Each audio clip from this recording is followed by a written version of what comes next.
Welcome into today's edition to the Point Podcast. Boys doing well following the start of the Stanley Cup playoffs last night. 4 interesting games that we're going to touch on all of them today.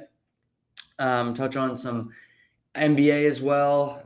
Get into some baseball hopefully, and I also got a college football rant that I have to get out. That's just been bothering me all day, so I got to get to that at some point throughout the program.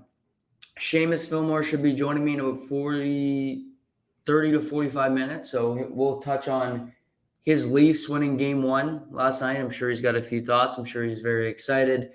Over under on FanDuel of Shamus wearing a jersey, I would say it's a high chance that he's going to come with a Toronto Maple Leafs jersey today. So anybody want to put those live odds? Maybe our friends at FanDuel can do that. But if you were listening to the show yesterday, I told you about a little prop that if I thought the Leafs would win last night, I thought Matthews would score because I was paying plus 300 on FanDuel. And what happens? The Leafs win. Matthews scores 2 goals. Only needed 1. He scores an extra 1. So if you would have bet that last night, plus the Braves, Max Fried yesterday against the New York Metropolitans, would have been a good day for you because you would have made a little chunk of change last night. Would have been a good start to your Tuesday. But we'll get into the betting side of things as we go throughout the show. Kind of if I see any games, I like the different parlays. Again, betting on individual game is less intriguing for me. I like finding different ways around it. Like I said, I like to bet on golf tournaments, top fives, different things of that nature. Guys to score a goal. Those are that's the action that gets my attention. So we'll see. We'll see what happens tonight, but we'll get into that later throughout the show. Like I said, I won't be on the air tomorrow or Thursday. I hope to be on the air Friday. If I can't get on Friday, I'm going to be a surprise podcast on Sunday because now the old man wanted to come along for the trip to Boston, so he's going to come along with me. So I don't know if I'll be able to podcast that. If I had the room to myself, I would be able to. We'll see what happens on that front. But if not, Sunday I will be podcasting if I cannot get to the show on Friday because there'll just be so many games, so much to get into, and I want to touch on all of it. But that'll be Sunday depending on how things go later in the week. Let's start with hockey, although I do want to start college football because there's a rant that I will get to, but we'll do that later. We'll do it at the end of the show. So Stanley Cup playoffs began last night. Interesting, of course. Some great games. I know the main focus for everybody was Toronto, Tampa Bay. And oddly enough, the first 3 games of the Stanley Cup playoffs weren't that interesting. They were both all kind of blowout games, weren't that close. But there are storylines from all three of them, and then the close game in Edmonton where we saw them choke away a potential game to go to overtime or see what happened there. But watching last night, and you watch every team that won, whether it be Boston, whether it be LA, whether it be St. Louis, Toronto had the most impressive win of the night. And some of it has to do with the opponent, for sure. They defeated the 2-time reigning defending Stanley Cup champions in the Tampa Bay Lightning. But also, it wasn't just a win where you squeak one out in overtime on a goal that was a fluke. It was a game where the Toronto Maple Leafs dominated from start to finish. It was a game where the Toronto Maple Leafs set the tone of the game. They set the tenor, and it never really left. It was Toronto's game. They had control, and they never left their foot off the accelerator. It was dominance like I've never seen this Toronto team play in a playoff game. It was they were first on pucks. They had more intensity than Tampa Bay. They had more speed, aggression, and They scored on the power play last night, although I don't think their power play was all that impressive. What was the most impressive thing for me was, of course, you kill off a 5-minute major. That's impressive in and of itself. But to get a shorthanded goal after the fact that Tampa didn't get a high-quality scoring chance, the fact that Tampa couldn't get comfortable last night. You forced Nikita Kucherov to take a stupid penalty, which I said yesterday he's prone to do. Braden Point was terrible last night. I love Braden Point. He was god-awful. Victor Hedman sucked. Vasilevsky was no...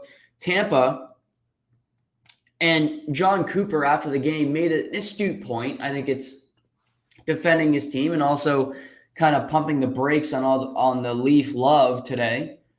He said, did Toronto have to play that good to win last night? I think that's a fair point.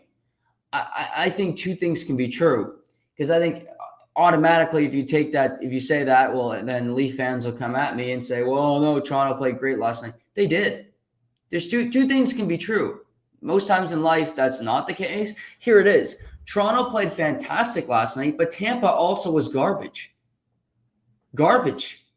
They did nothing well last night. I can't think of one individual player that played well. I honestly can't. If you're going to take one guy from the game, you're going to take one of the guys involved in the line brawl. But did they do anything to help the team win? No.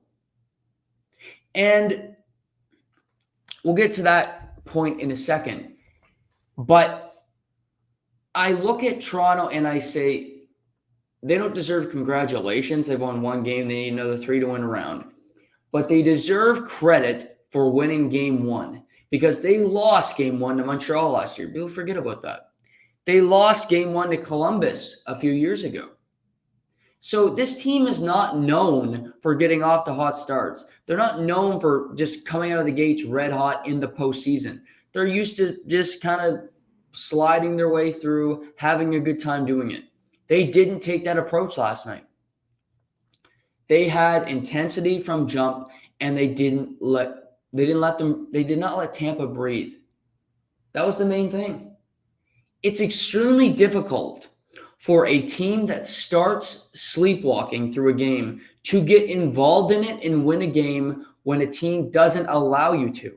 When the team that comes out with more intensity, with more aggression, with just a better game plan, when you don't stop that attack, it's hard for your opponent to catch up. In fighting, if somebody has a slow first round, all it takes is you to take one on the chin and you drop. The fight's over. Last night, the game was over in the first period because Toronto, yes, it was only a small lead at that point, but they never let it go. That second period, they were the best team. Tampa, there was no point in the game last night where Tampa was the better team ever. Tampa was on a 5-minute power play, and Toronto was the better team. Not even close. Jack Campbell didn't let a goal in. Played a perfect game. You can't say anything against it. He did what he had to do last night. And I think I mentioned this point yesterday, and I think it proved to be true at least last night. He does not have to be a better goalie than Andrei Vasilevsky, because he isn't. But if he can be adequate, if he can make the saves he should make, which he did last night, he didn't have a difficult night. Did he make more than 3 difficult saves last night? I don't think so. I watched the game.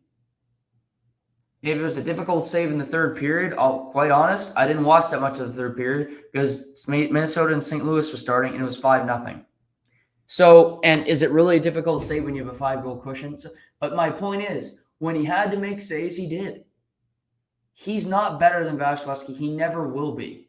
But he was adequate. He made the saves. Toronto's defense plays good in front of him, finally. I think Maple Leafs fans have been asking for an adequate defense for years. It never came. It's finally here. And this is the thing. When Matthews and Martin are playing that way, he can beat anybody. They brought what they had all season during the regular season. They were elite players. And the question will remain until they win a playoff series, until they demonstrate that they can. Can you win those big games? They check one off. They got one win. You need 4 to move on. They are closer than Tampa, and that's all you can look at this. Now, Toronto dominated. Great game plan. First on pucks.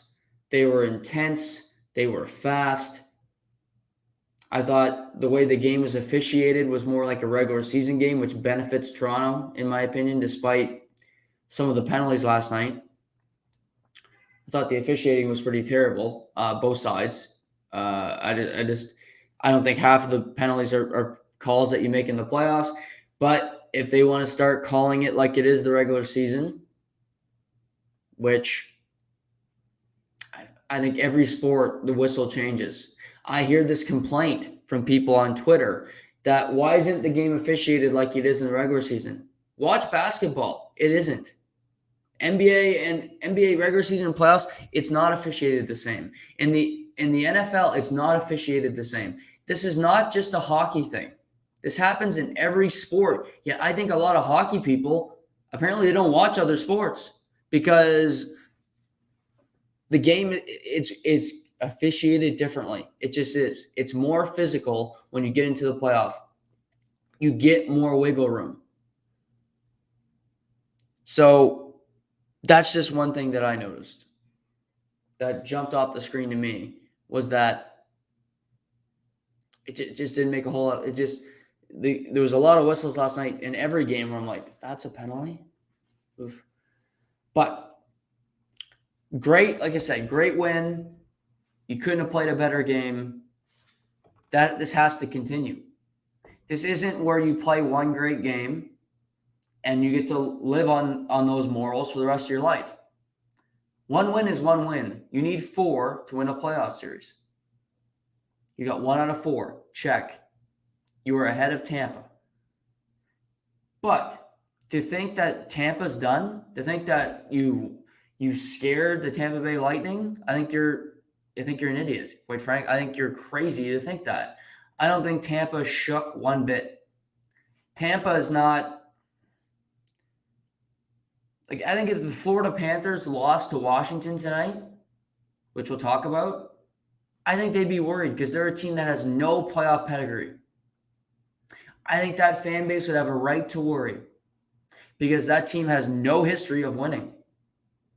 You get down in a series, you have no track record of winning a series, of having the fortitude, the wherewithal, the strength, the mental, what have you, to get back in a series. You haven't demonstrated that. So I think that is a fair scare. The Tampa Bay Lightning have been down in series. They've been pushed to the brink. They are not shook one bit. And for Toronto, Game 2 has to be as close to Game 1 as it can be. You're not going to play as good as you did in Game 1. They might still play great. They won't play as good as they did last night. This doesn't happen. Like I said, I don't believe in game-to-game momentum.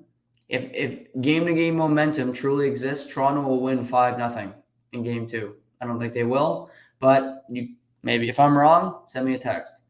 But you got to expect a couple things. You got to expect a bigger pushback from the Tampa Bay Lightning superstars because they were terrible last night. You got to expect the goaltender, who is the best in the world, to be better. In his last 2 postseasons following a loss, Andrei Vasilevskiy is 14-0. He has a .966 save percentage and 5 shutouts. All those stats, you can define that as domination, Holmes. That's what that is. It takes a special player to rebound from a loss and to be that damn good. So you're looking at that in the face.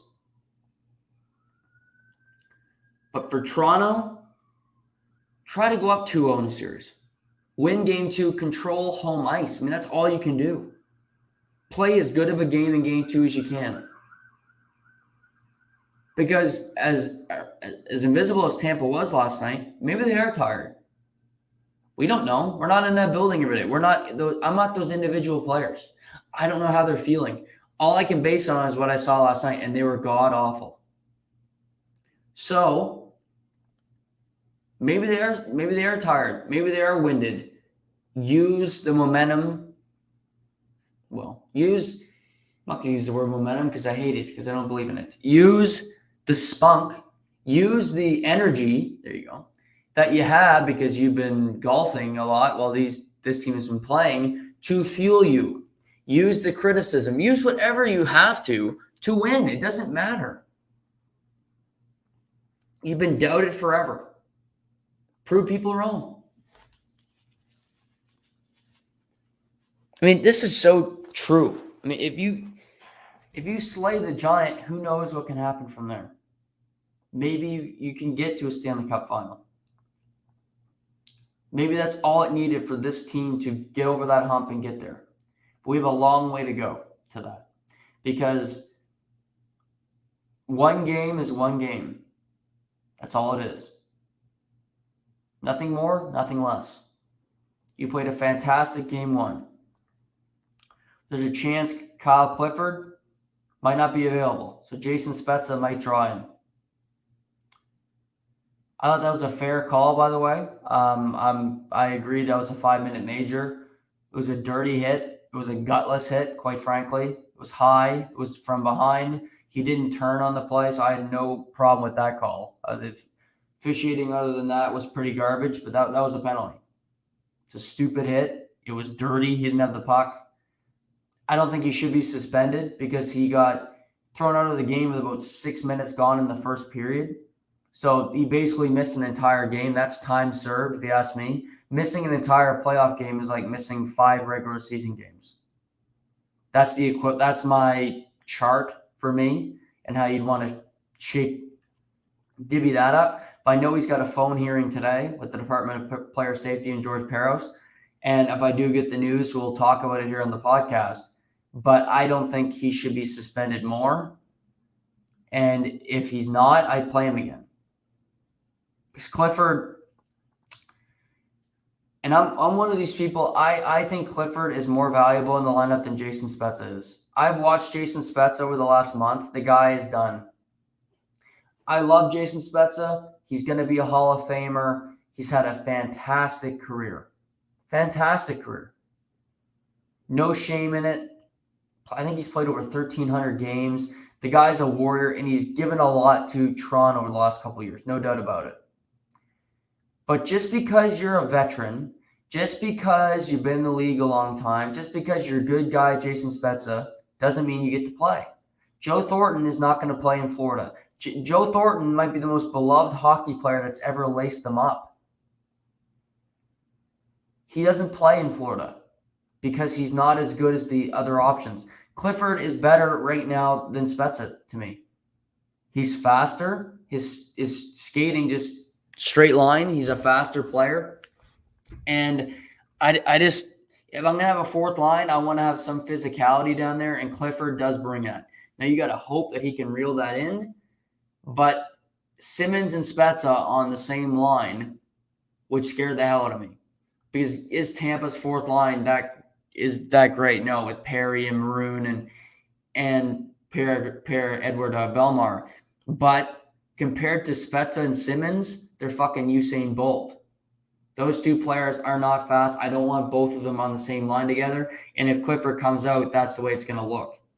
Because Bunting, it's unclear Bunting will be available for game 2. Kerfoot played good last night with the top guys on the top line. But so he can fit in there. He's had a good couple of postseasons here for Toronto over the last couple of years. But that's how I'd attack it. I'd keep Clifford in the lineup and talk to him and hope to reel him in a little bit. You want him to stay physical, but don't throw a dirty hit that you know you're going to get tossed out of the game for. There's no argument to not get tossed out of that game last night if you're Sheldon Keefe. It's pretty simple. Dirty hit. It's not happening. Get out of here. So that's how I see that. But I talked about the game and go through it all. And then we get to To quote Cosmo Kramer, the brouhaha at the end of the game with Patrick Maroon and Simmons and all those players that got involved at the end. This was a whole lot of nothing for me. This was something I think Tampa did to try to salvage good feelings, to try to not have such a negative impact, maybe to set a tone for game 2 that's more physical in nature. But do I think it accomplished anything? I don't. I don't think it did. I think Tampa got out of some frustration for playing a crap of a game, just playing terrible. Maroon threw some punches. Poor Morgan Riley got his head beat in. Maroon really fed him his lunch there. But that it didn't accomplish anything for me. It didn't set a tone for game 2. It didn't change the series. It didn't give Tampa momentum going into game 2.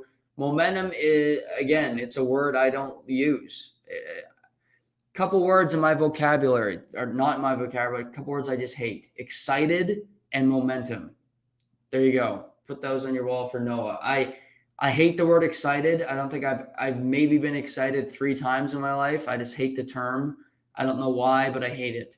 Momentum, I don't believe in it. You have work ethic, and you have certain days you have it, you don't. Sometimes you just wake up and you're not going to give your best effort, and you know it. So did that momentum carry? No, because if you, by osmosis, saying momentum, you won the day before, that means you should win the next day because you have momentum. How often does it happens every other night where a team finds a way to win?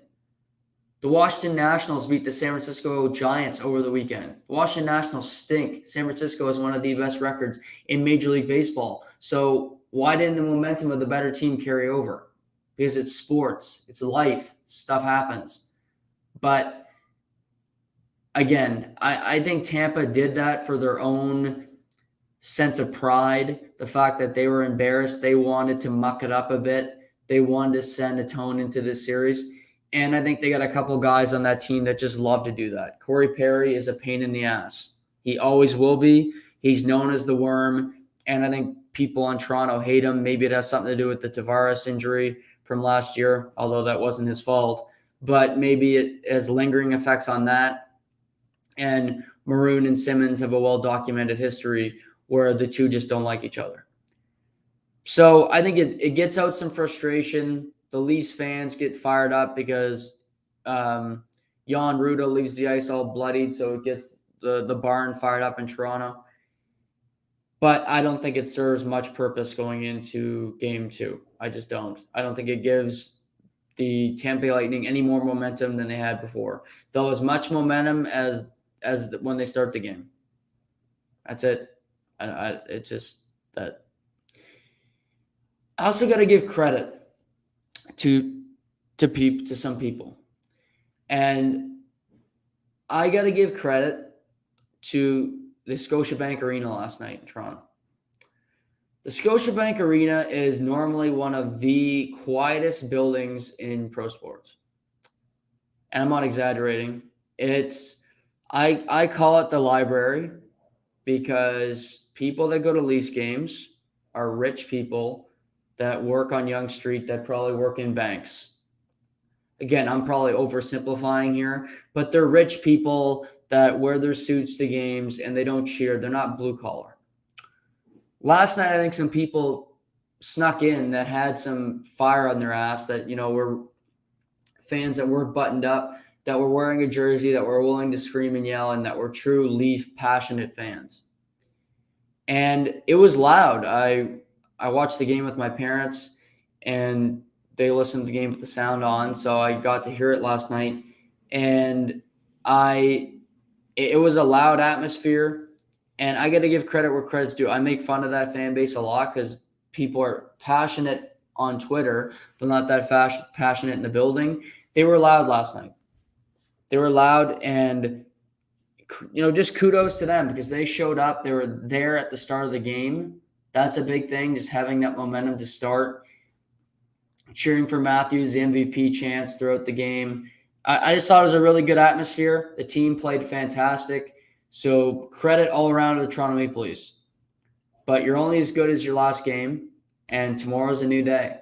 So they need to prove it again. It's all for all these teams, for Toronto, for Carolina, for LA, for St. Louis. Yes, you won game one. That's a great start. You'd rather win game one than lose it, obviously. But that doesn't mean you're going to win the series. That doesn't mean that you can breathe. You have to keep the pressure on yourself to play great hockey. I think that's how you stay motivated. That's how you stay present, is you say to yourself, okay, yes, we're up 1-0, but if you can train your brain to believe that you're down 0-1, then you're better prepared for game 2 and beyond. Put yourself behind the 8 ball mentally. Put something in your brain to make you think it. Do whatever you have to do, but don't get complacent. Because I think, especially for a team like Toronto, who I think have gotten extremely complacent in the past, it's not the time to do it. They got complacent against Montreal. They lost the series. It can happen. You cannot get complacent against a team that's won back-to-back Stanley Cups, because they are not worried today. They're prepared. They'll be ready to play tomorrow night. But if you're playing with the same intensity, if you're first on pucks, if you have that aggression that you did last night, you have a good chance of winning the game. Because you're hard to beat when you're playing that well, that consistently, all of the above. So kudos to Toronto. Great win. I know Shamus, when he comes on, he'll want to talk about the Leafs. So we'll do that a little bit as well as we move forward here. Edmonton, Los Angeles. I thought this was a great game last night. Stayed up, watched that. Not a lot of sleep today, but love it. Fired up. Playoffs, I got all kinds of energy. I don't need that much sleep. I like watching the games. It's great. And I thought the Oilers, despite the loss last night, played fantastic. I thought the Oilers, this was one game where it doesn't have to mean a whole lot. The Oilers lost the game, but I thought their play, I thought their style, I thought Connor McDavid, I just thought I saw a lot of really good things from the Edmonton Oilers, where they had aggression as well. They were incredibly fast. They were first on pucks, and they did lose the game. There's no denying that. But I saw positive steps from a team that didn't show a lot last year in the postseason. They were playing with a different intensity last night. They had a different mindset. They just were cool, calm, and collected. Kyler Yamamoto played, I think, the best game I've ever seen him play as a pro. He had such an intensity last night. It was just evident coming off the screen that he was fired up for this game. You saw McDavid strip Quentin Byfield a puck at the end of the first period. He was flying last night. Ryan Mcleod had a fantastic game. He was a youngster. Cassian looked more engaged. And I thought their forward group, McDavid was fantastic, like he normally is. But it wasn't just McDavid last night. I saw other guys. Yamamoto scored. Draisaitl put one in the back of the net. So it wasn't just that they were giving contributions, but I thought shift in, shift out, the Edmonton Oilers put a ton of pressure on the Los Angeles Kings defense. And LA last night dressed 4 guys that were making their Stanley Cup playoff debut on the back end. Mikey Anderson and Jordan Spence and Sean Durzi. And they have young defensemen that it can be a lot for these guys. I mean, watching Jordan Spence play for the Moncton Wildcats, I root for him. I like him. He looked nervous last night, and for good reason. And he got stuck on the ice a few times with McDavid, where it's not a fair fight, because McDavid is just at a different skill level than him, and especially with experience in the NHL, he knows what he's doing right now. But I thought, despite the loss, and we'll get to the loss in a second, I thought the Edmonton Oilers played a game that they should be proud of. If you're an Edmonton Oilers fan, I wouldn't worry about losing one game because I believe the Oilers are a better team than the Los Angeles Kings. I believe they have more firepower. They have more guys that can make a play in a big moment. Because I thought the Oilers played well last night. But here's the rub. The Los Angeles Kings are a gritty team, and they just find ways to win. Philip Danault was fantastic last night. He had over 8 minutes of 5-on-5 hockey against Draisaitl. Draisaitl had one shot. One. He gets the game-winning goal, comes over to LA from Montreal in the offseason, and he had a great year. He's been a fantastic addition. He's been incredible. He's such a pain in the ass to play against. I think Philip Danault has been incredible. He was great last night. And you look around, Kopitar is not what he used to be. He's played a ton of games in the NHL. Dustin Brown is retiring after the postseason. Drew Doughty's not playing. Jonathan Quick is past his prime. But, Adrian Kempe gets a point last night. Trevor Moore, the waiver pickup, the former Toronto Maple Leaf, has 3 points coming off his career season. They just have a group that they believe. They think they can play with anybody. Again, they have a young defense. But I thought last night Quick was extremely good. Their defense, they weathered the storm. McDavid had some great chances off the rush. He did score on one of them. But ultimately, the biggest question for Edmonton is their back end because it's not very strong. And that will remain a problem. I still don't think it's a very strong defense. I love Darnell Nurse, but he plays with Cody Ceci. He's going to have his bad looks. He's going to have his bad games. They're going to come. And you look around, and I also, Mike Smith, 5 minutes left, decides to play the puck, just throws a pizza up the middle to Danault, and that's the ball game. It's a game-winning goal. It can't happen. Mike Smith, you're a veteran. You have to know better that the situation that you're in. You have to know that that's not the smartest play. You're 40 years old. You've been in all these situations. And I get he's great with the puck. But quite frankly, I'd rather have a goalie that never touched it than have a guy like Mike Smith. Because every time he feels he can make a play. And all it takes is once for it to burn you. And the other 10 great things that he did throughout the game are meaningless if you lose the game. And that's how I look at last night. Yes. Does he make some great plays occasionally when he has the puck on his stick? Yes. But there's also times where it's such an eyesore and you're like, okay, that was the game-winning goal, and that's all we remember about Mike Smith's night.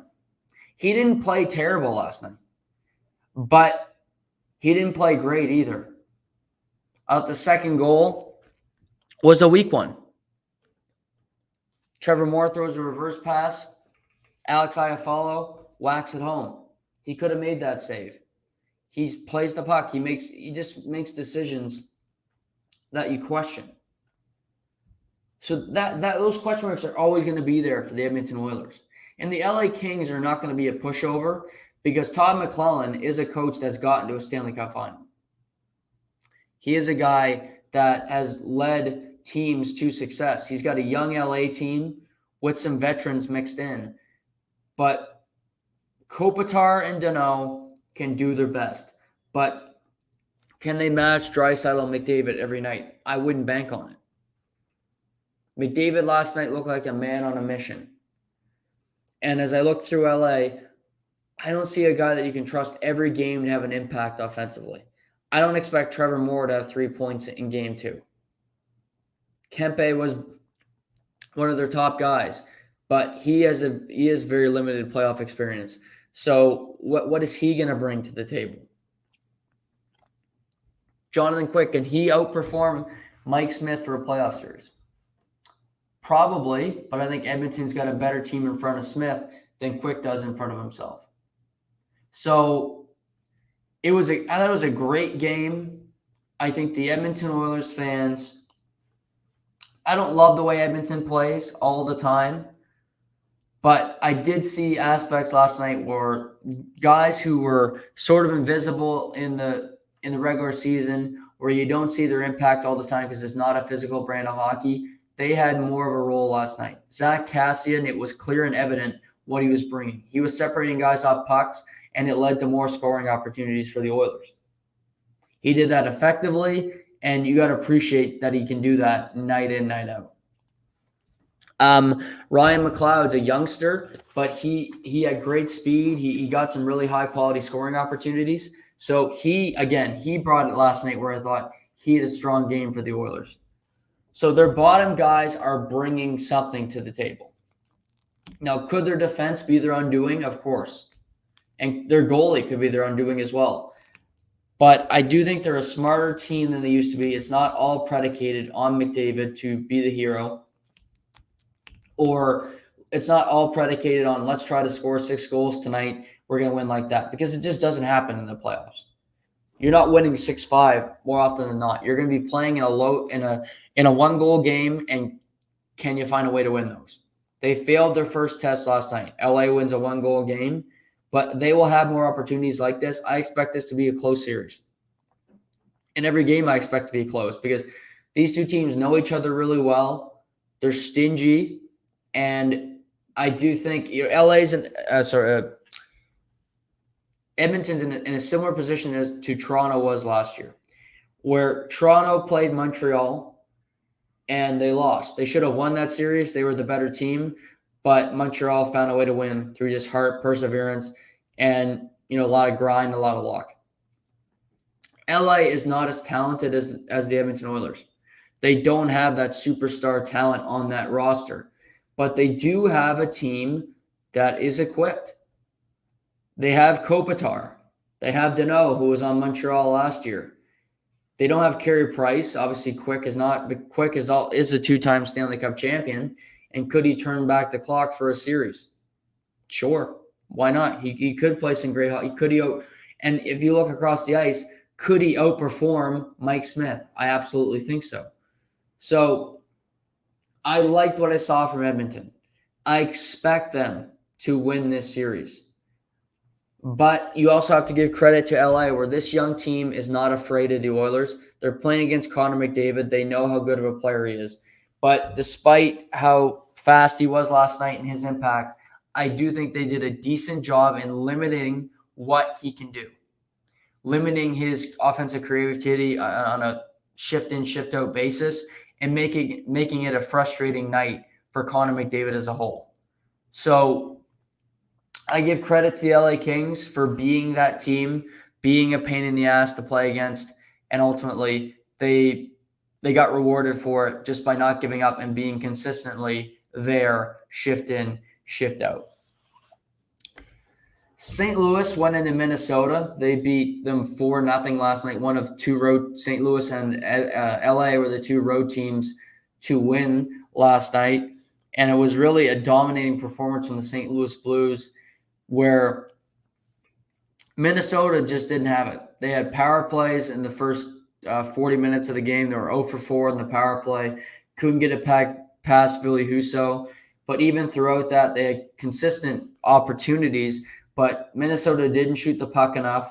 They didn't get bodies in front of Husso. And ultimately, it was a pretty casual night for the St. Louis netminder.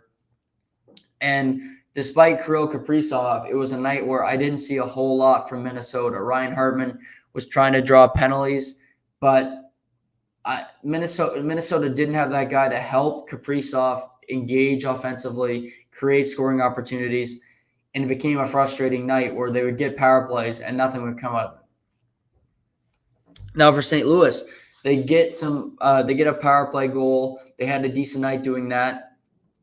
But it was also a strange night for them where guys like Robert Thomas, Tarasenko, Kyrou, Justin Falk, guys they've relied on all year to be their offense, be the head of the snake, if you will, were not that fantastic last night. They weren't that evident in the game, and they didn't have a huge impact on why the St. Louis Blues won. But I look at last night, and there's just playoff performers. They might not have great regular seasons, but they show up big in the big moments. And I look at this line for St. Louis. It's a veteran line, and from now on the podcast, they will be known as AARP. But it was David Perron, Ryan O'Reilly, and Brandon Saad. 3 guys who are all Stanley Cup champions. 3 guys who are all just paid their dues in this league. Perron, who's bounced around but also came back to St. Louis, played his best hockey, traded in certain instances, but he's gutted his way throughout his career, and he's built on just passion and not so much on skill alone. Then there's Ryan O'Reilly. Ryan O'Reilly, high draft pick, really good player, but also a guy in Buffalo where he was traded away to St. Louis, cast off, not exactly looked at as a superstar, gets to St. Louis, becomes the captain of the team, embodies St. Louis, and has built a great career doing that, winning a Conn Smythe a couple years ago. And then there's Brandon Saad, who didn't win his Stanley Cups in St. Louis, did it in Chicago, but he's now joined the fray of guys. He's a veteran ad for this team. And this line last night was dominant. Perron gets a hat trick in the first Stanley Cup playoff game of the season. He has 18 career playoff goals. And this is just kind of what he does. He has a knack for the net. He has a knack for being in the right place at the right time. And he loves playing in St. Louis. Whenever he leaves to get money or to have an opportunity, when he went to Vegas a few years ago in the expansion draft, it just was not the same. He didn't have the same type of impact. If he's playing in St. Louis, if he's playing for Craig Berube in particular, this guy seems to find a great opportunity, and he usually cashes in on those. But for me last night, St. Louis just came out. They played a physical brand where Barbashev, Bozak, they might not have had their best nights, but they had an impact physically where Minnesota was frustrated, clearly. Marc-Andre Fleury didn't play his best game, which I predicted yesterday. I didn't love that he was starting. And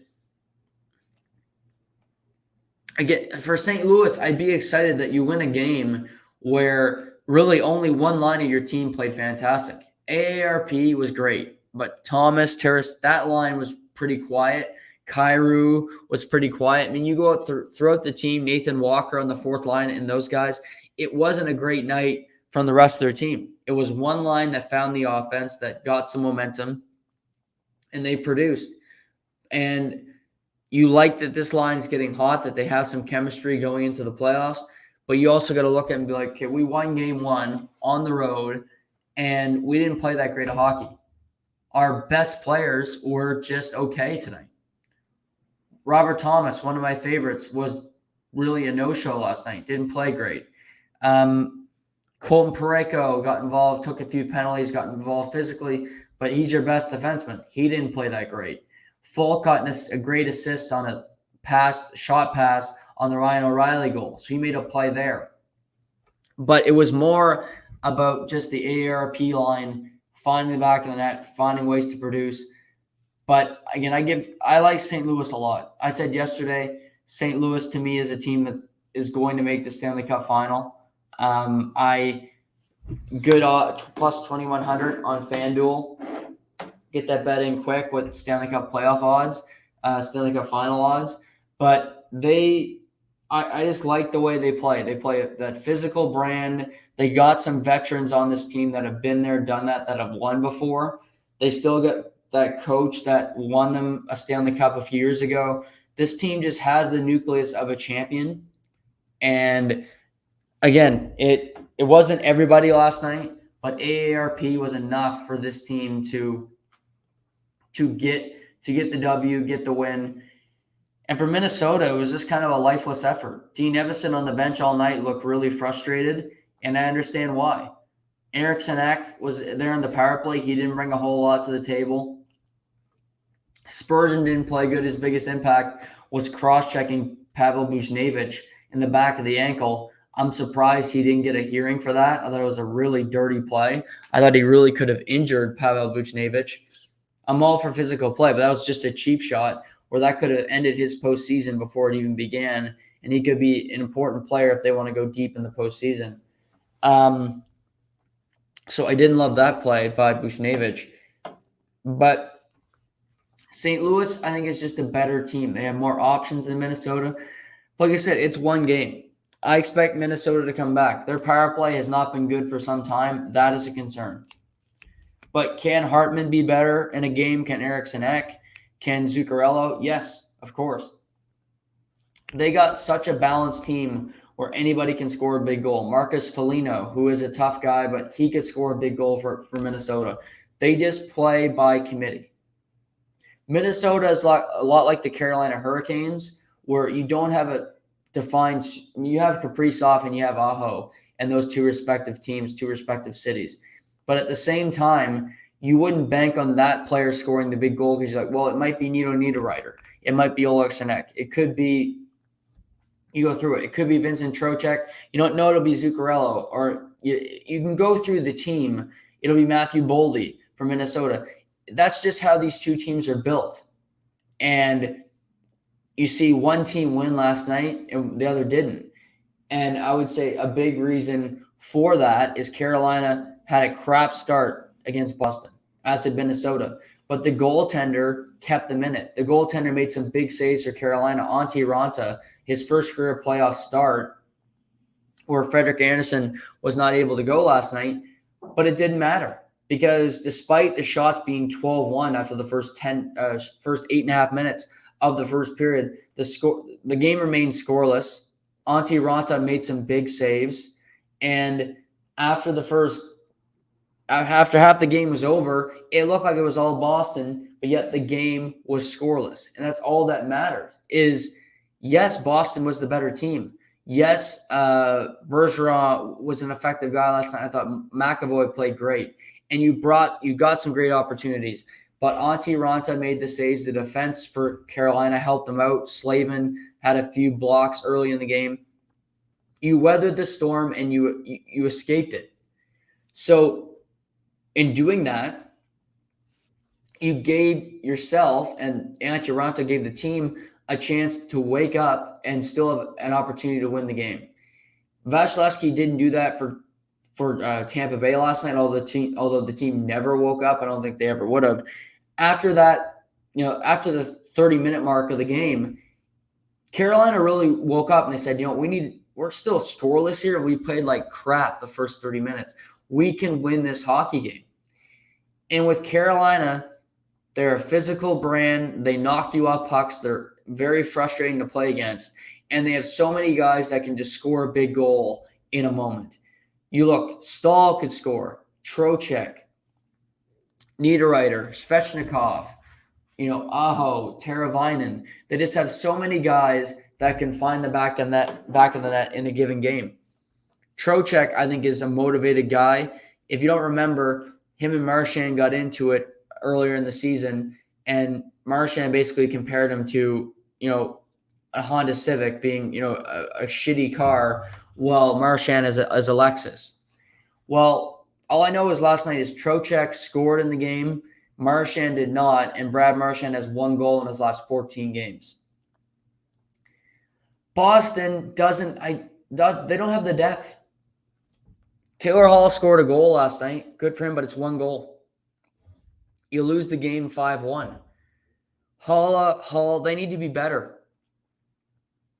Charlie Coyle, Craig Smith.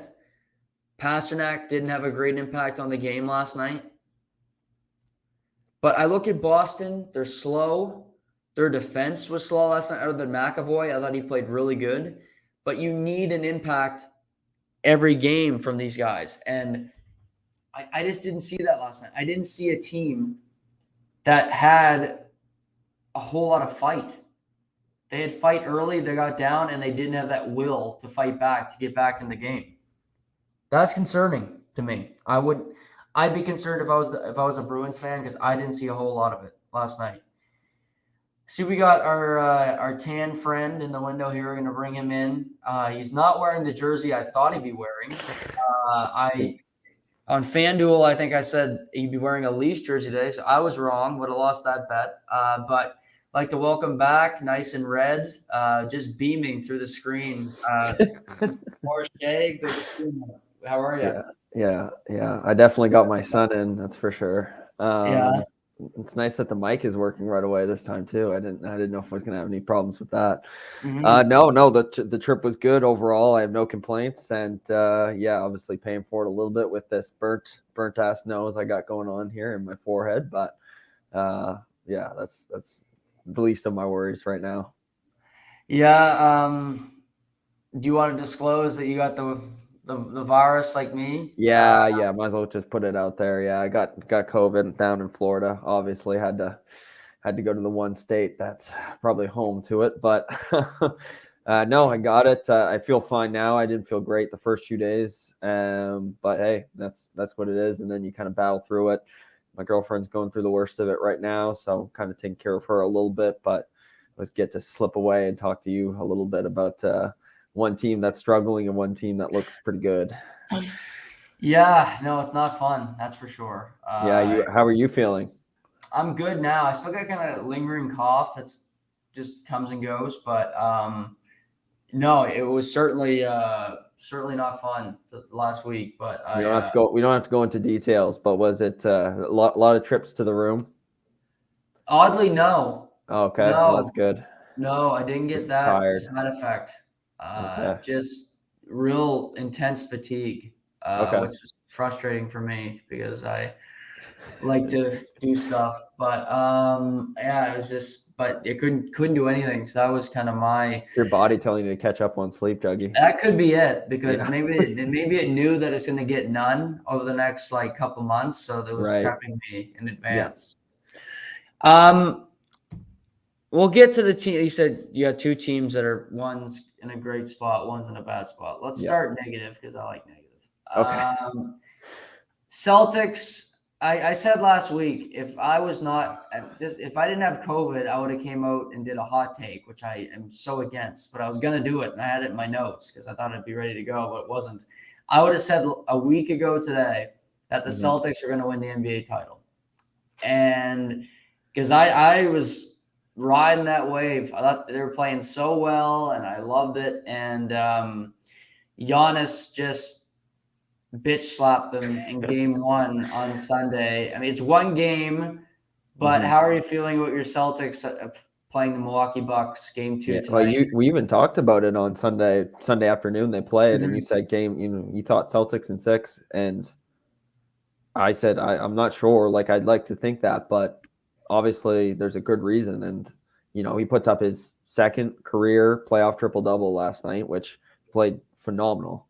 Or Mhm. last night, Sunday afternoon, and you just couldn't stop him. And Drew Holiday's a bucket as well. He played phenomenal. He was everywhere. He'd shoot the three, he'd shoot mid range, he'd drive in, yeah, and just bully ball people. And it didn't help because Boston was not healthy, and it was clear that they were not healthy. Mhm. Smart is not. He's banged up. He's on the bike, on the sidelines. He's going back to the room early. It's so clear because of the way he played in the second half of the year that he's not 100%. Because if he did play like that, and overall, if the team could pull it together, I thought they could have won that game. Did you think it would have been close? Milwaukee still win, or do you think if they played up to their capabilities, they would have Yeah, pulled it out? I looked at the game and I'm like, how could you shoot 53 pointers? Yeah, didn't I make much and sense. it's Milwaukee's tough because they're so big right now. Like Middleton, have missing him hurts obviously, but they basically have three bigs on the floor because Mm. Giannis is basically a big.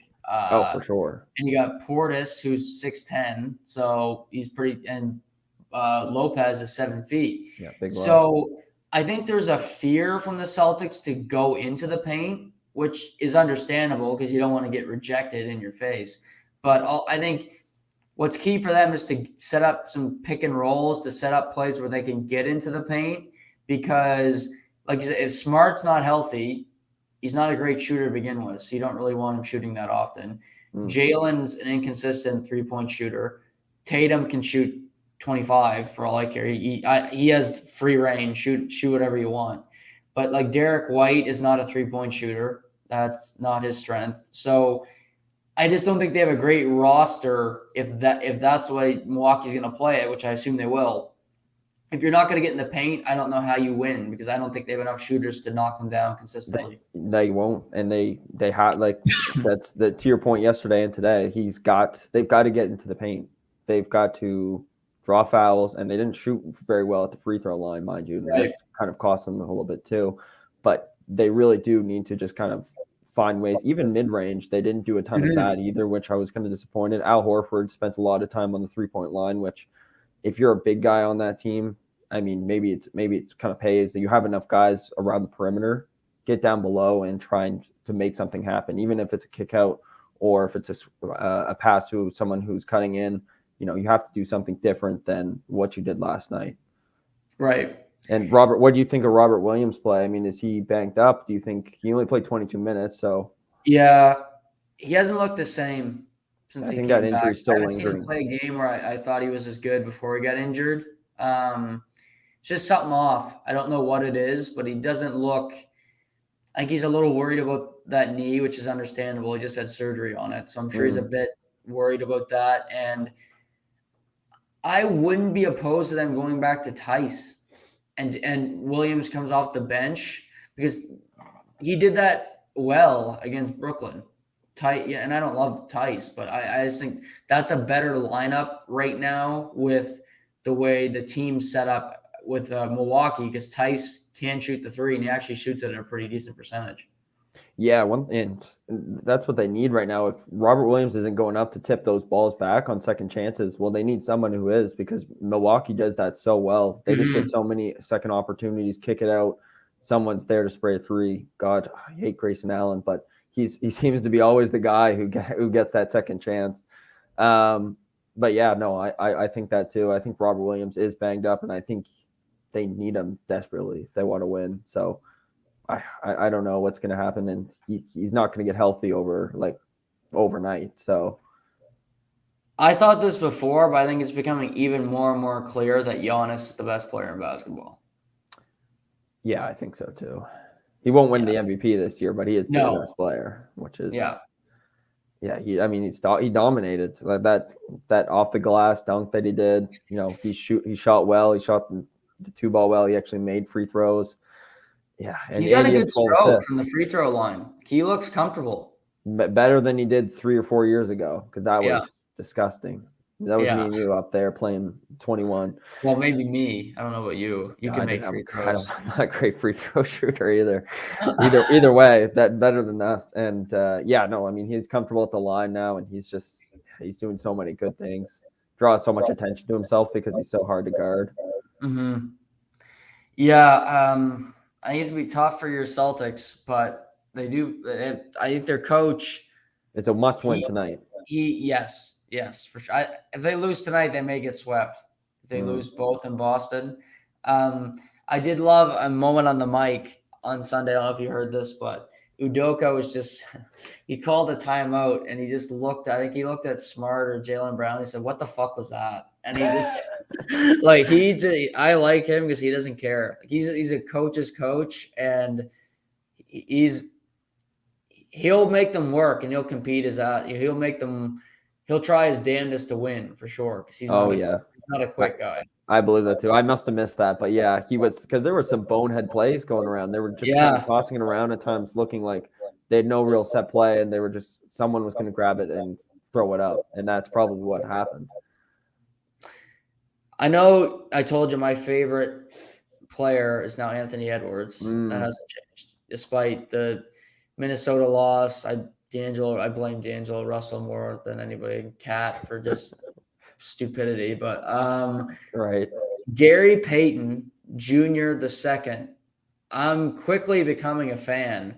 The kid, he plays like his dad. Like he rushes in on foul shot misses to get a rebound or try to bank it off something. Like I love how hard he works and that he's earned those minutes. He's not playing because he's the son of an NBA legend. He's playing because he's so valuable to Golden State. I love the way he plays. Yeah, he got a lot of opportunity this year playing when Clay was out.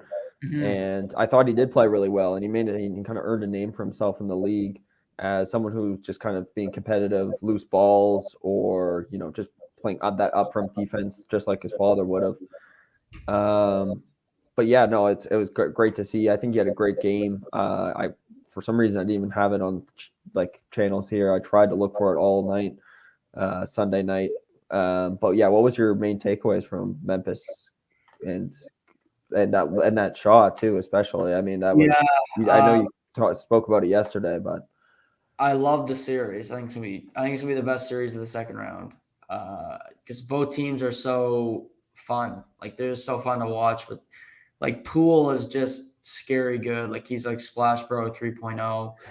And you got Ja and Jaren Jackson Jr. had the best game of his career. He's just on fire. absolutely. Like, threes just firing. Brandon Clark, Vancouver's own, has been balling out.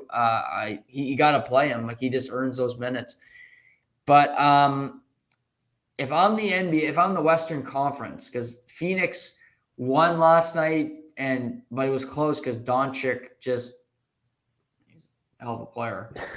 He's got nobody to play with, but he's a hell of a player. Absolutely. Reba, the only guy that really wanted to show up and play with him. But I'd be concerned if I'm Phoenix because Golden State, that old dragon, and I know you like shows with dragons in it, that's starting to breathe. It's starting to wake up a little bit after a long stew. And I still think Golden State still has some of that championship DNA in it, and I would be a little worried if I'm the rest of the NBA. Yeah, they're certainly putting people on notice. If they take out Memphis, I mean, that's like, okay, these guys are going to win, or at least they're going to try pretty damn hard. Yeah, I like I said, I don't know.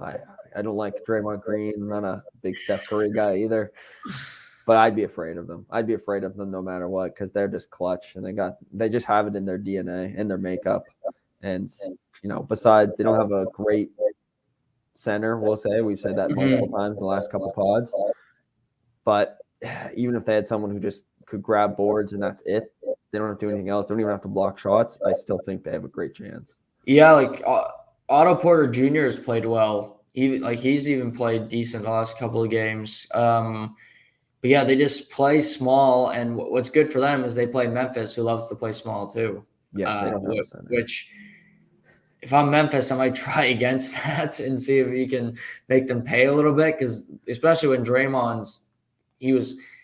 it's hard to not win a game when Draymond doesn't play for a whole half. That would concern me if I'm Memphis. Like he didn't play for an entire second half and you didn't win the game. Like that hurts. That hurts a little bit. Yeah, the ego is definitely not looking good. Okay, well, let's get to positive. Start negative, then positive, because you're a positive guy, positive vibes. Your Toronto Maple Leafs played as good a game as you can ask any team to play last night. Gets a 5-0 victory on home ice. Just dominates Tampa. As a Leaf fan, how are you feeling today? How does it feel to get game one under the belt? Feels fantastic. I can't lie. Feels good. But yeah, it's just one game. Just got to keep thinking that in your head. It's one game. That's it. Because I saw this crazy stat. I think it was like 5 minutes before I hopped on here. Andrei Vasilevskiy has for one. I got him here if you want. Oh yeah. Okay. You can spew it off if you want. But. So yeah, following a loss the last 2 years, Andrei Vasilevskiy is a .966 save percentage, 14-0, and 5 shutouts. Yeah, so it's not looking good. Yeah, that's good. But here's the thing, like I don't know. I think we can win one in Tampa, but I would really, really love to grab both at home. We talked about the curse. We talked about slaying the dragon. This is it. I think tomorrow night they really have to show up, and it can't be. Oh, we just swept the floor with these guys. It's got to be okay. This is going to be a tighter game, and we got to give up. We can't give up chances, and we can't make those stupid passes and stupid penalties because they took a lot of stupid penalties last night. I just had me shaking my head. Like it was a good game, but it wasn't perfect. Right. Yeah. Who impressed you the most last night from Toronto? Any particular players you thought were great? Matthews. that second goal, like that 3 years ago, he doesn't make that play to go out and try and grab that puck and throw it in the net. He just wouldn't. That was the, I guess, the maturing of a young star, saying, okay, I'm going to go out there and try and keen on an opportunity, and if it didn't come around to him, great, but he got there in time, and and it didn't need to happen. It wasn't like it was a close game or anything, but I kept thinking to myself, wow, if that was a 1-goal game or something, that would have been really, really big for us at the time. Right. Yeah, no, he played great. Marner played extremely well. He answered some questions last night in game 1. Some demons. Just their defense as a whole played really well.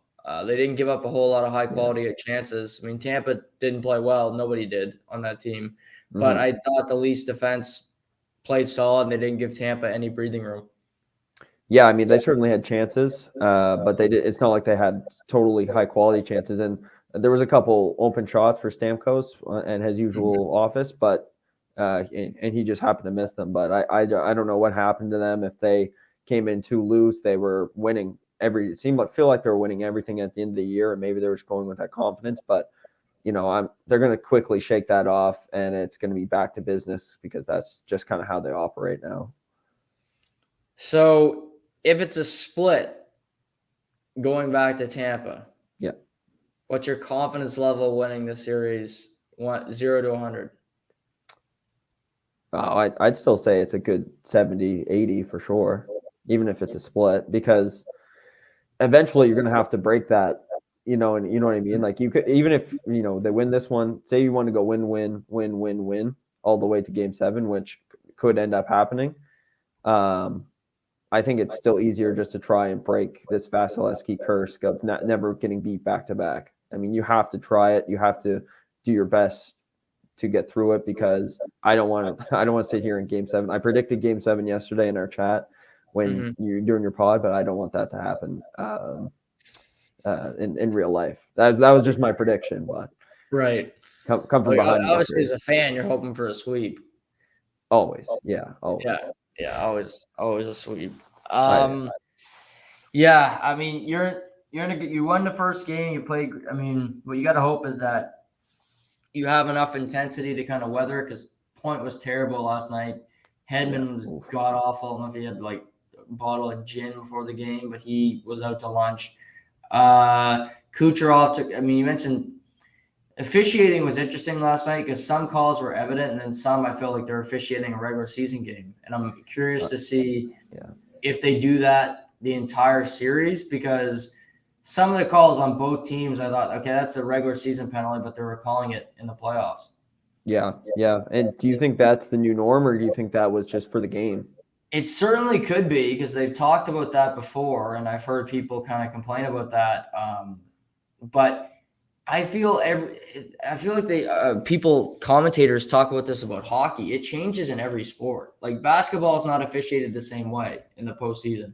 The NFL, it's not officiated the same way. So I don't think this is a hockey issue where, okay, it's so barbaric, now we have to call everything when you see a check, because that seems what happens in the regular season. So I'm not for that, because I think the playoff game is more entertaining by nature. So I hope that's not the case, but it could be.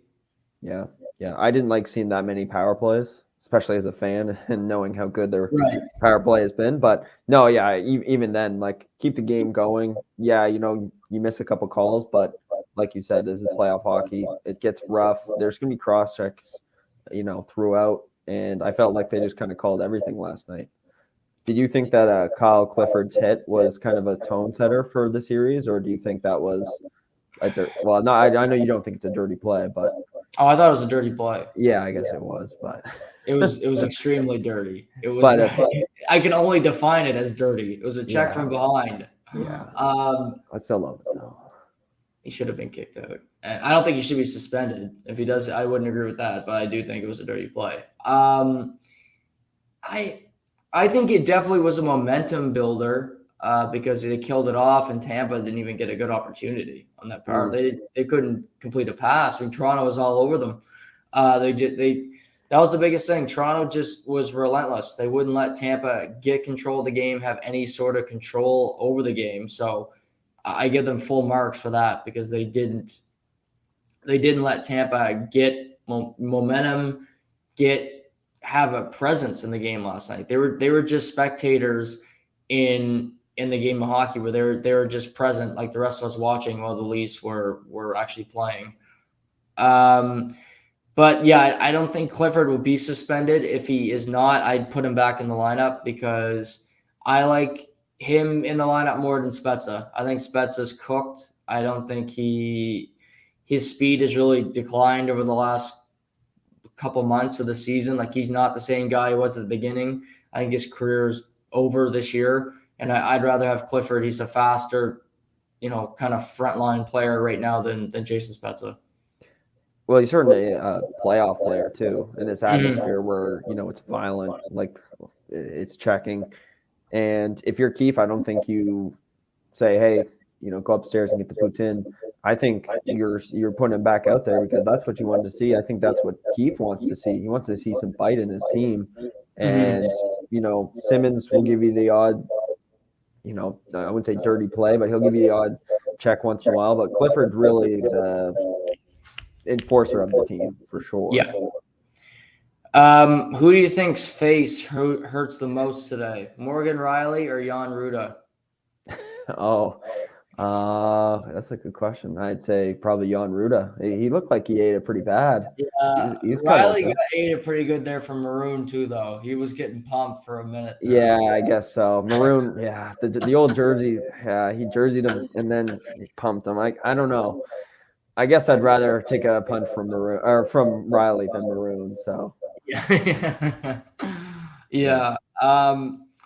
Other than the Leaf game last night, what was the most interesting result for you? I'd say probably the Edmonton LA game. I really thought Edmonton would come out with a bang. Clearly, there's some goaltending problems, but that's been known for quite a while. But there's also some defensive problems. Like Darnell Nurse is banged up, and it's pretty evident, in my opinion. Yeah, he's not skating well. Really slow. Yeah, it's unfortunate because he gets hurt the worst possible time. And I hope he can come back and kind of play his way back into shape because it was tough last night because CC had to play above his level, and that was clear, and he is not normally capable of doing that, as you know quite well. Yeah. But I did think Edmonton played good. Like I watched that whole game, and like Yamamoto played great, and McDavid was flying, and you got to give credit to Trevor Moore and LA for battling. But I mean, I think Edmonton wins that game if Mike Smith just stays his ass in his net.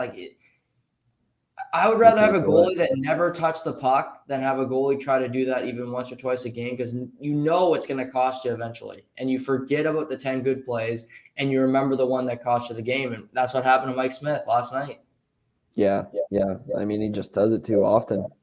I mean, Rowan, my brother, complains about it all the time, and it's true. Like, you see, Fleury did it last year in the playoffs. Like, if you want to do it in the regular season, great. Do it in the regular season. Tighten up and don't do it in the playoffs because there's no point. That's when it matters. And it's just not needed. And the game's so fast. Like, you don't have the time. Like, goalies they got to wind up, and and he's fucking 40. He's slow. Like, you're slow, Mike Smith. Like, that would just frustrate me to no end if I lost the game that way. But your teammates too. Your teammates must be sitting there like, what the hell? Like, we could have come out here now we have to. Now we know we have to win at least one or two away to win this. Yeah. You lost home ice. You've already lost home ice. You're already behind the 8 ball. Yeah. They're Edmonton and Minnesota both lose at home last night, and Carolina and Tampa controlled. Toronto and Carolina controlled home ice. But yeah, that's a frustrating one for me if I'm at Edmonton because I felt they were the better team last night. Tonight, Aaron Ekblad's back after 20 games for Florida. That's a big ad. I think that's a massive ad for them. If they're going to legitimately go for a Stanley Cup, he needs to be back. He needs to be healthy. Huberdeau is back in. Some big goalie news. No Tristan Jarry tonight for Pittsburgh. Casey DeSmith will get the start. No UC Saros in Nashville. So he's out for the first 2 games at least. Do you give Pittsburgh a chance without Jarry to beat the Rangers? I don't think so. Yeah. I don't. Well, no, I don't think so. I think Igor for the first game. Igor shuts the door. I'm calling it right here. Shutout first game. And Shout I out think tonight, shout out FanDuel. tonight for Igor. And I think New York puts up a 3-piece, 3 maybe 4 goals. Okay, so shout out tonight, Igor, 4-0 New York. What do you think? Do they have any chance? I find it hard to believe because I just he's not. They don't have a great defense, and New York's potent offensively. And if Jarry's gonna miss a bunch of games, I don't love their chances. That's for sure. But I mean, Pittsburgh's actually betting favorite tonight. Put some cash on New York, friends. You've heard it here first. To the point. Yeah, but yeah, that's some interesting lines. Let's go over a few of you tonight. How about anytime goal scorer Chris Kreider plus 138? I like that. You got Love that. You got Pittsburgh getting shut out, so they're not scoring a goal. So I'm not even gonna ask about them. Zibanejad plus 205 for a goal. Yeah. Yeah, maybe. Okay, I could see that. Yeah, I just there's some. I didn't put this bet in, but I'm gonna start doing bets every day now. And you called one last night. I should have. I couldn't make it to the. I couldn't make it to the store because I had the vid. But I just gotta download the FanDuel app. I do. Apparently. Yeah, set up an account. Don't gotta get to the store. Right before puck drop, in-game betting, they do it all. FanDuel. But yeah, more dangerous series. Dallas with Calgary or Rangers with New York?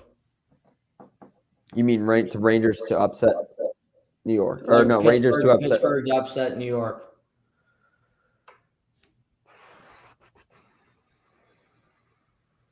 I don't think Pittsburgh can do it. And you know how I feel about Calgary. I think Calgary's been riding a high, but I don't know. I taste something in there that I don't like. I think it tastes like an upset. I don't know. Dallas on paper doesn't have a great team. They only have like 1 or 2 lines, but I could see it. I could see Dallas upsetting Calgary for sure.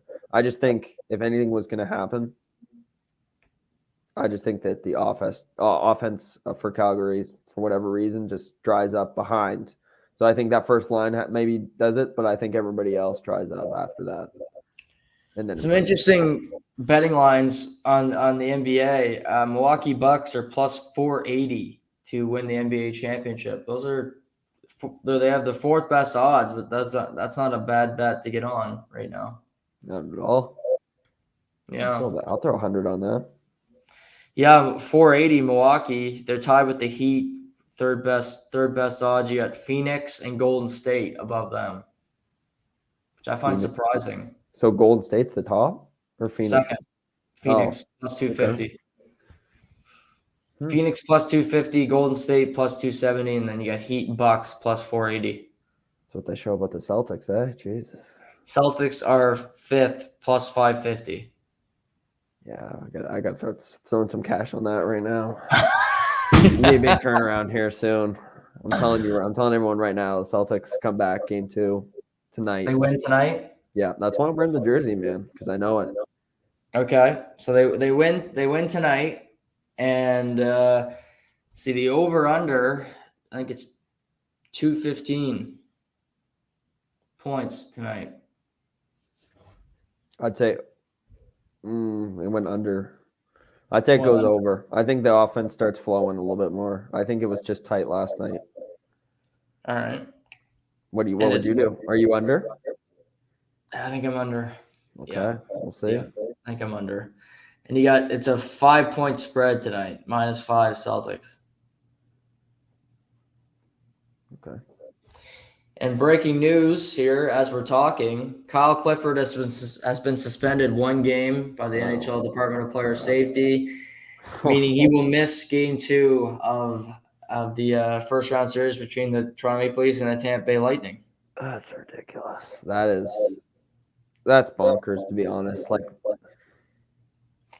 I don't know. There's just so many worse things that could have happened. Like, are they going to saucy every guy who hits somebody on the numbers now? That's what they're going to do. I mean, that's the precedent, yeah. That he's. I mean, Spurgeon, I'm surprised didn't get suspended. I don't know if you saw that cross check last night. Yeah, to his leg. Yeah, that was. That was a dangerous play. Like he could have broken his did some damage there. And I don't know if he'll even get fined, but so yeah, no Kyle Clifford tonight or tomorrow night for the Leafs. I mean, the best case scenario for your Leafs is that Michael Bunting is back healthy, and then you really don't have to insert Spezza. Yeah, in a perfect world. I don't know his health status. Obviously, it's pretty tight-lipped, but if he could get inserted, that'd be huge for a lineup for sure. It was nice that Kerfoot was there. He did some similar things, kind of played that ratty role that Bunting does, but yeah, Bunting just does it better than anybody. So I know you'll be watching the Celtics tonight, but if you're flipping between stations and you're watching a hockey game, you can only watch one tonight. Which one are you watching? Between the Colorado and Florida games? So I'll read them off to you, tonight's games, and you can tell me which one. If you had to only watch one tonight, which would it be? So we got New York, Pittsburgh tonight. We got Washington in Florida, Nashville, Colorado, or Dallas, Calgary.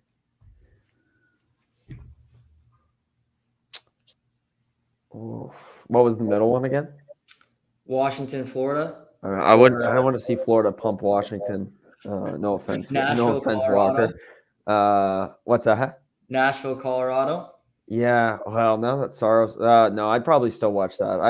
I really enjoy both. I really enjoy both those teams, and it's not like I get to see them very often. But I'm guessing it's on late. 10:30. Yeah, the old 10:30 start. I maybe watch an hour of it. I stayed up late last night to watch some of the St. Louis and Minnesota game, which, yeah, that's interesting. Yeah, good for shout out to UC though. That was a hell of a performance. He played his ass off. Yeah, 37 game shutout. That's impressive. Yeah, and a big night from the AARP line, as I've named them here. AARP. Yeah, AARP. Perron, O'Reilly, Sod, the old man line. AARP collector. Old man line. Yeah, they're up there. Perron he comes out in the playoffs, hat trick last night. Like he's gonna find his game in the playoffs. He always seems to do it. Yeah. Hey, what did you think of John Rahm winning on home soil? He looks some relieved, I'll tell you that, because he's been wanting to win all year. He was stressed out, didn't play great. Nobody really played that great down the stretch of that tournament, but it only takes one win to get off the schneid. He gets a win, and it's just a few weeks away before the PGA Championship. So I think it's a sigh of relief from him. He gets a win under his belt. He's got some good feelings. I don't believe in momentum, but he's got good feelings, good emotions, positive vibes. I do believe in momentum, and I think he'll roll in. I think he gets another win the next couple weeks before PGA. So he gets another win before the PGA. Not at Wells Fargo. I have a different guy for Wells Fargo, but in the Wells Fargo. What's that? Who's winning the Wells Fargo? The guy who had another great tournament last weekend, Tony Finau. Ooh, Tony. Yeah, I think Tony's going to get one. He needs a win. He's only got one in his career. So. I know. He needs one. It's great. It's great that you're on tour, but you got to start staying relevant here, Tony. Okay. So does that mean is Rahm your favorite to win the PGA? Oh, so there's only Wells Fargo and then PGA. No, it's a couple weeks, but I'm saying like right now you could throw some Skrilla on John Rahm, FanDuel to win the PGA, get better odds right now. Is that the tournament he won last year, or did he win the U.S. Open? The U.S. Open. No, I wouldn't throw any Skrillers on it right now. I'd probably wait a little bit. I don't like doing this early. All right, not a futures guy. We learned that today. Not a futures bet. He's in the moment type better. No, it's good to know. That's good to know.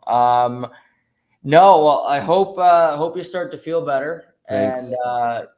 And take care of your missus there. That's the most important things. Get her back healthy. But glad to hear you had a good trip, and we'll talk to you again next week. We'll talk to you again next week. Appreciate you having me on. Good luck to your Leafs. Yeah. Good luck is right. All right. Thanks, Shaq. See you, buddy. There's Shamus Fillmore. Great to chat with him. Thanks to Shay. I know he's been under the weather, battling COVID and whatnot. So thank you to Shay for battling it out and joining me here today. Like you said, we just bounced around, talked about a bunch of different games. We got 4 games in the NHL tonight. We got Rangers and Penguins, and you got Washington, Florida. You got Nashville, Colorado, where David Riddick, I guess, is going to get the start for Nashville because of the injury to Saros. And then you got an interesting game between Dallas and Calgary. NBA tonight, you got Celtics Bucks game 2, which I know Shay will be watching, and you got Memphis Golden State game 2. Blue Jays lose last night to the Yankees. The Yankees have won 10 in a row. Blue Jays can't hit right now. That's their problem. They're hitting the home run or they're not scoring. Gleyber Torres gets all 3 RBIs for the Yankees last night. Solid pitching performance from Ross Stripling. He hasn't been the problem this season. He's been filling in from Hyunjin Ryu, and he's been just as good as Ryu. But the bats are cold. They're not getting Bichette, Guerrero haven't been getting the hits. Springer has been kind of a lightning bolt for this team, but they haven't had enough consistency out there. They haven't had, like the Mets. You see the team like the Mets, like the Cardinals have been playing really good baseball. They're getting hits from all over the park. Guys like Owen Arenado, who is my pick to win the National League MVP, he's been on fire. But before we wrap today, because like I said, I won't be back likely until Sunday, but maybe Friday, we'll see. I'm just in travel and then going to be at some sporting events over the next couple of days. College football is the second most popular sport in North America. It is more popular than the NBA. It is more popular than Major League Baseball. It is more popular than the National Hockey League. On average, Saturday afternoon, 3:30, 4 o'clock here in Atlanta, Canada, there are over, on an average Saturday afternoon, over 40 some odd million people will watch college football. Normally it's an Alabama game, but it's a 3:30 primetime game Saturday afternoons. They average 42.5 million people per view. So with that, those stadiums are sold out, 75 to 80,000 people a stadium. Those don't count people that are just standing. College football is a massive business. It is a massive entity, and it rakes in lots of money. And through all this, schools have benefited, administrative directors, teachers, different programs, coaches. And in college football, we've seen now more than ever, coaches are leaving. Brian Kelly left Notre Dame to go to LSU to get over $10 million a season. Lincoln Riley left Oklahoma to go to USC. Sure, might have been the good weather, might have been the promise of a private jet, might also have been the promise of getting close to, I believe, $12 million a year in salary. So coaches who are under contract and yet they negotiate with other schools have been basically in a transfer portal, if you will, where they can leave a contract where they are under contract making a salary, go to another school where they get increased salary despite being under contract. And we're fine with that because why not? It's good content, including me. But what does anger me what does piss me off is the fact that players who are entering the transfer portal, leaving schools because they are offered more money from name, image, and likeness deals and are getting criticized for doing it, that is what is angering me. Jalen Addison won the Fred Blitnikoff Award last year for best receiver in college football. Played at the University of Pitt. Played with Kenny Pickett, who just went in the first round of the NFL draft. They had a connection. They had a fantastic season together. Jalen Addison is probably looking at it saying, I have to play another year, because you have to play 3 years of college football, eligibility to get to the NFL. It's just a rule. He doesn't want to sit out, but he has to play another year. He could redshirt, but he's not going to. Wants to play another year, but Kenny Pickett just left Pitt. Right now, he would be a top 10 pick. But if he stays at Pitt, where they don't have a great quarterback class, and they have lost a lot of talent from the team they had last year, where they were in the top 15 in the country, maybe his production will go down. Maybe his numbers, his visibility will go down, and he won't be a top 10 pick, which will in turn cost him money. So what is he looking to do? Transfer, because you can, and he might want to go play, let's see, at USC, where he could play with Caleb Williams, who is one of the best quarterbacks in the nation.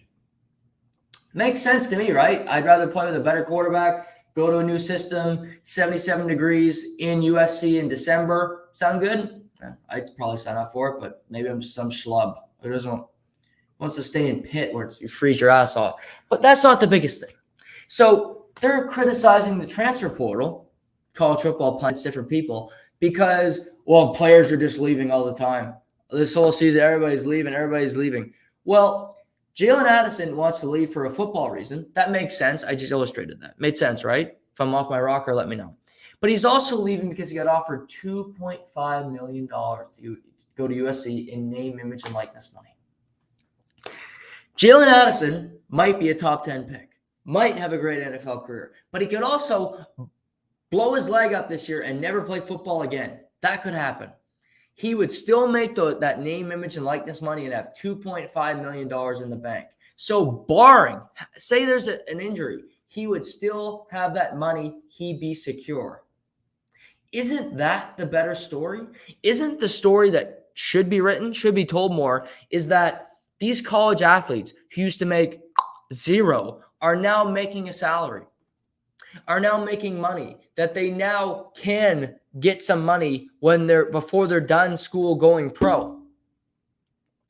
I don't know why that's not a positive story. I don't know why we have to focus on, it's not the transfer portal is doing terrible things to college football. Baloney. It's not. This is how it should work. They have the second most popular sport in North America. Why wouldn't they get paid to play it? I don't care if it's collegiate athletics. College football is a money machine. The NFL would die. The NHL would die for college football's system and how players make their money. And also, they would die for their viewership. College football is a massive entity. It has so many viewers. It's massively popular. Players should make as much as they possibly can. This shouldn't be a big debate topic. It's a good thing. If they want to leave their situation because there's more money elsewhere, so be it. You know how you want to change this college football? You'll never do it, but you'll continue to complain. Coaches will, other people will. Pay them. Schools, pay those players a salary. You won't do it because, of course, it's against it. You're paying your college athletes. Well, then don't bitch about the current situation that you have unless you want to change it. If you're in a position in life and you're complaining about it, do something about it. Otherwise, I don't want to hear your complaints. That's it for today. But I'll be back. Hopefully, I'll be back later in the week at some point, possibly Friday. Definitely, I'll be doing a podcast on Sunday to kind of recap the week, tell you about my trip to Boston, things of that nature. But thank you guys for tuning in this week. next week we'll be back to a normal schedule. I promise. I realize it's been a whirlwind the last couple weeks, but we'll be back, and I'll be in touch with all of you throughout my trip to Beantown. But until then, thanks for viewing. Thanks for liking, sharing, all that you do for the podcast. This has been To The Point.